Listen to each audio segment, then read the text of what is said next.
Hi, my name is BC Hoffman. Hey, I'm Adrian Bustamante. And this is a head-to-head macaroni and cheese recipe war.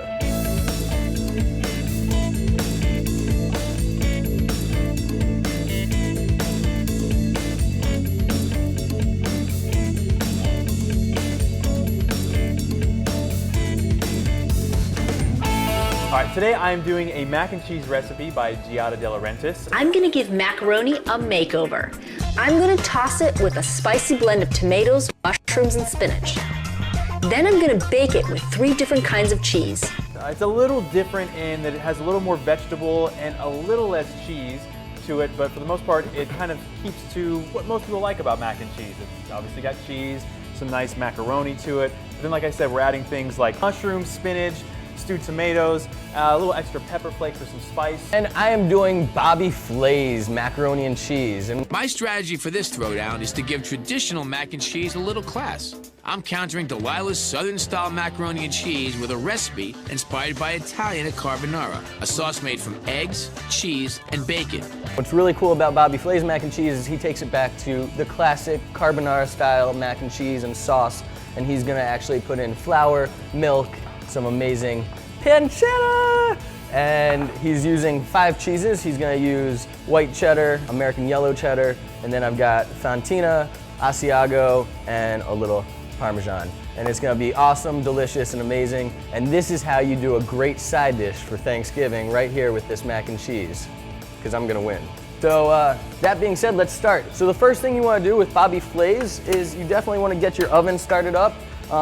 Very first thing, I already have mine going. It's at 375. I believe yours calls for 350, right? Yes, sir. So let's do an even in between. We'll say 360 since we're gonna both be cooking them in there at the same time. And in the meantime, you also want to butter up your pan. So I've got my baking dish right here. It's an 8x8 baking dish. And what we're gonna do is we're just gonna butter that bad boy up. You wanna just make sure you get it on the sides, on the bottom. Keep the paper on so that way you don't get messy hands. Or if you're like me, I like the messy hands. You just don't care. I just go straight in. Okay, so pot's going hot. I'm gonna put a little oil in there, get the oil heated up, and then I'm gonna throw in my pancetta so I can get that nicely caramelized and browned on all sides. I started the same way. I buttered my 8x8 baking dish as well, so that's gonna be our last piece of the puzzle there. But then I'm also gonna start with heating up my pan with some olive oil and throwing some onions in, some of my mushrooms. So I'm throwing some cremini and some button mushrooms in there as well. Now Giada makes a great point that the cremini mushrooms will add some great texture and flavor, which they will. So we're gonna saute these up for about 7 or 8 minutes or so until you see the onions becoming nice and translucent and the button mushrooms and the cremini mushrooms get nice and tender and kind of changing a little bit of color as well. So my pancetta is gonna take about 8 minutes to get brown on all sides. But let's be honest, if you're cooking right now, what would you rather have in your pot? Would you rather have onions and mushrooms, or would you rather have some nice pancetta going down, getting ready? Because this is a war. We're battling head to head here. So my pancetta is ready. I'm just gonna put my pancetta on there. Pancetta is the Italian bacon, so it's fitting that I'm using it right here. And it basically is just going to be salt-cured pork belly, essentially, as opposed to the smoked one that we traditionally get, our bacon here. All right, my onions and my mushrooms are all done. So now I'm gonna add a couple things. I'm gonna add some tomatoes to the dish, as well as some frozen spinach. Now, so I'm gonna add these 2 in here to everything. Gonna mix these all up again, kind of heat it up in our pan here. So the reason why I'm using the slotted spoon is because I'm leaving that pork fat in there. That pork fat is going to basically be the base of the flavor for our sauce. So I've got 3 tablespoons of flour I just threw into my pork fat right there. I'm just gonna give that a nice whisk. Make sure it's on a lower heat. You don't wanna burn it. Just like you don't wanna burn up your pancetta that you're using because you just want it nicely browned. Now if you like it crispier, by all means, cook it crispier, but you are gonna still cook this in the oven as well. I had to give it a try just to make sure it was delicious and nutritious and oh so tasty. Put this on the heat and get that milk nice and hot. The key is you definitely wanna have hot milk that you add in because it's gonna be a quick process. So when you add in your milk, you're gonna then basically just essentially dissolve the flour and the pork fat. And then you're just gonna have the cheese go right in. It's gonna be a quick process. You're gonna melt everything up, then finish it off with adding in the last pancetta and the cayenne and some amazing thyme. And I'll show you how we're gonna do that in a second. Now I'm working on now some breadcrumb mixture. Now the breadcrumbs are gonna go a little bit on the bottom of our baking dish and then over the top of our macaroni, just to add a little bit of texture and a little bit of flavor too. So this is the beginning of some addition to some cheese finally to this macaroni and cheese dish. Now I'm actually adding some Parmesan and some Romano to the breadcrumbs. And my mixture is all done with the spinach, mushrooms, tomatoes, and onions. So now we're gonna add them to my macaroni. It is called mac and cheese for a reason because we are using the macaroni pasta. Now we did cheat and we actually made the pasta in advance. Now there's a couple steps that you want to do when you are doing the pasta. First off, it is macaroni and cheese that we're doing, so you do not want to put oil in your boiling water before you put the pasta in. Why? Why, you ask? I'll tell you. Because you want that pasta to be nicely coated with the cheese sauce that you're making for it. Otherwise, the fat soluble that's going to be covering it and the oil that's going to be covering it, it's not going to have that and it's just going to fall right off. You want to make sure that you get that. So you're going to also make sure that you cook it al dente. And the reason why you're going to be cooking it al dente is because you're still going to be cooking it in the oven. So you want just a hair under al dente when you pull it out. The only true way to test it is to actually taste it. And that's how you know what al dente is it's to the tooth. So if it's got a little texture to it and it's a little harder, now not super hard, just slightly hard, so it's gonna be slightly undercooked, that's what you're going for when you actually have your al dente. Now I'm adding the mozzarella cubes to my dish. Now this will they'll start melting just a little bit because of the heat from the pasta, which if it was just coming out of the water would still be hot, and also the heat from my vegetable mix here. Now what I'm also gonna put in it is a little bit of nutmeg. Now the nutmeg is obviously gonna add some little bit of flavor to it, and it's very common in a lot of Italian dishes, but we're gonna use fresh nutmeg. I'm just gonna grate it over the top. I actually just put my, my hot milk, and then the last thing you're gonna do is you're gonna take your egg yolks. I've got 3 egg yolks. I'm just gonna give them a quick break up and quick whisk. Because you're just gonna throw that right in to your pan, and you're gonna give them a quick whisk because you don't wanna cook them like that right away. The other reason why you do this is the starch opens up when you're actually cooking it. I might be adding a little extra cheese because who doesn't like it? So I've placed a little bit more Romano and a little more Parmesan in there, and we'll see how it turns out. Once this is all mixed up, I'll plop it in my dish, and then I'll show you how we top it off.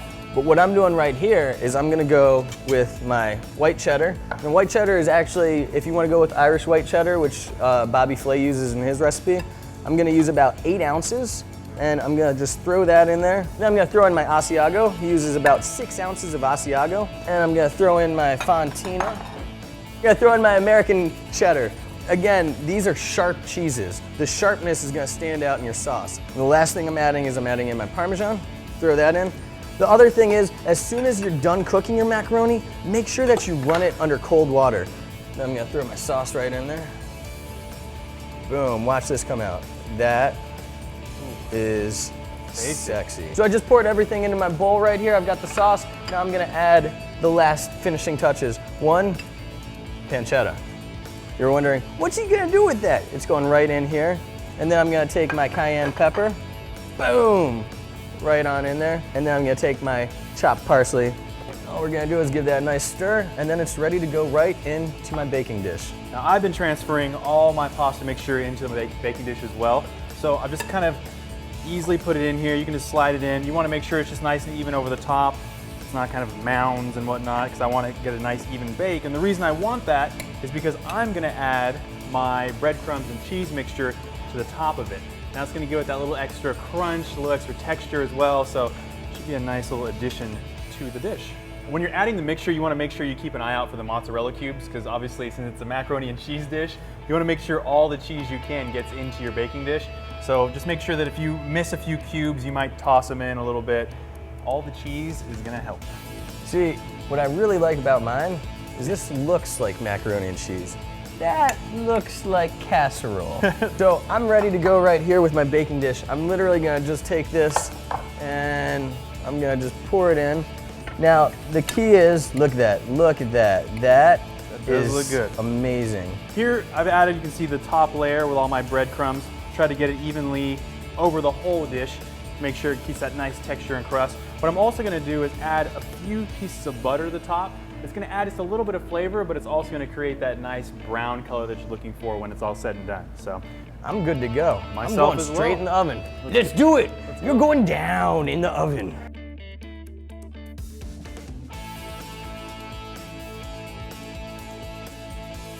Our macaroni and cheese dishes are out of the oven, so it is time to see which one of these recipes is the better one. Boom! All right, so you want to start with yours? I really am interested in your super cheesy dish. Yeah, let's do it. Bobby Flay's right here. I gotta make sure I get a little Nice pancetta. and bubbly when we pulled it out.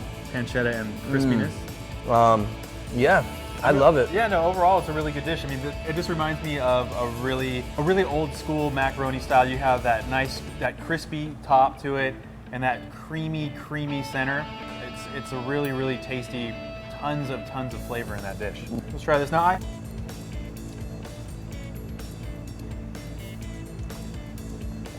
Better with the cheese that you put in there. Really? 'Cause The it's extra macaroni and cheese cheese. that you put in there. Here's the plus and minuses of both these dishes. The plus is with Giada's, you've got a healthier version of a mac and cheese. You've got kids incorporating vegetables with their macaroni and cheese, but it's not intended for kids because really when kids get mac and cheese, they don't want veggies in their mac and cheese. They don't want a healthy version, and they definitely don't want that extra spice that you have with the chili pepper flakes that you used in there.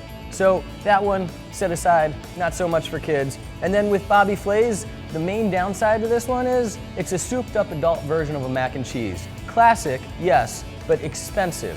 Is even with these two dishes being as good as they are and being kind of, like you said, souped up mac and cheeses, I think children would still want a basic macaroni and cheese, whether it's out of a box or whether it's even just I want a cheese basic mac and cheese. So I think these are great dishes and these are great twists on the macaroni and cheese.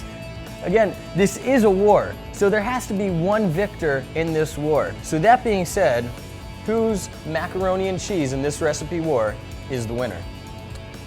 Well, I mean, just on the basis of cheesiness, I'm gonna have to go with Bobby Flay's recipe. I mean, it does give me more of a macaroni and cheese style flair to it. I'm gonna go with Bobby Flay's too because it is just a very much more traditional creamy mac and cheese. My name is BC Hoffman. I'm Adrian Bustamante. This has been Recipe Wars, battle head to head right here with macaroni and cheese. Bobby Flay's the victor, Giada De Laurentiis not so much.